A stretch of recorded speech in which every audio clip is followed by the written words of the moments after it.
High বন্ধুরা, আমি কবিতা। আমরা চলে আসলাম এই লাফা বাটা দিয়ে। আমি ভালো করে ভেজে লাফা বাটা কিভাবে করতে হয় আপনারা দেখুন। খুব সহজভাবে যার যার প্রিয় পছন্দ, জানি অনেকেই লাফা বাটা খেতে খুব পছন্দ করে। তো এই লাফা বাটা ভালো করে ভেজে নেব। কালো জিরে, লঙ্কা, রসুনও দিয়েছি, আপনারা দিতেও পারেন, যার যেমন ভালো লাগে।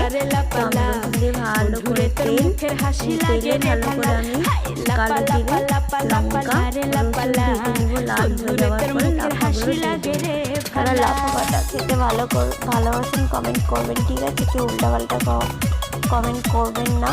তো আমি ভিডিও প্রথম বানাচ্ছি, এই কারণের জন্য খারাপও হতে পারে। তো আমি চেষ্টা করতে ভালো করবো। তো লাফাগুলো দিয়ে দেবো। তো দিয়ে দেওয়া হয়ে গেছে। এরপর আমি লবণ দিয়ে দেবো স্বাদ মতো, হলুদ দিয়ে দেবো, দিয়ে লাফাগুলোকে ভালো করে ভেজে নেব বা ভাজতে দিব লাল করে। তো লাল করে লাফা বাটা হয়ে গেছে। তো আমি একটা বাটিতে বা প্লেটে আমি তুলে নেব। তোলার পর এখানে সবগুলো করবো না, যেহেতু অল্প করবো, এটা খাওয়ার জন্য রাখবো। আমার বাবা তো খাবে ভাতের সাথে, তো ভাজা।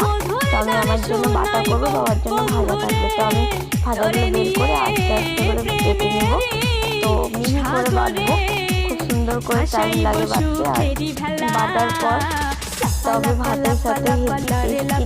যারা খাননি এইভাবে রেসিপিটা বানিয়ে খাবেন, খুব ভালো লাগে খেতে, খুব ভালো লাগে। যার প্রিয় তারা কমেন্ট করবেন, ঠিক আছে? তো আমি অনেকক্ষণ ধরে বেটে নিচ্ছি। তো মিহি করে বাটতে হবে। তো হালকা অল্প করে বাটে নিলাম। তো এই তো বাটা হয়ে গেছে। এরপর একটা প্লেটে বা বাটিতে তুলে নিব। তো হয়ে গেছে। এরপর আমি ধুয়ে নিব, তারপরে ভাত পরিবেশন করব। আমি যেইটুকুনি ভাত খাই বন্ধুরা, এইটুকুনি খাই অল্প। তো এর মধ্যে আমি দিয়ে দিব লাফা বাটা, গোল করে রেখে দিলাম। এর পরিমাণে দিয়ে দিব আপনার, আমি সোয়াবিন আলুর তরকারি করেছিলাম, এটাও দিয়ে দেবো। তো কীরকম লাগছে চলো বন্ধুরা খেয়ে দেখি, তারপরে আপনারা করে দেখবেন, ঠিক আছে? এখানকার মধ্যেই শেষ। বাই। তো খুব সুন্দর করে বাটা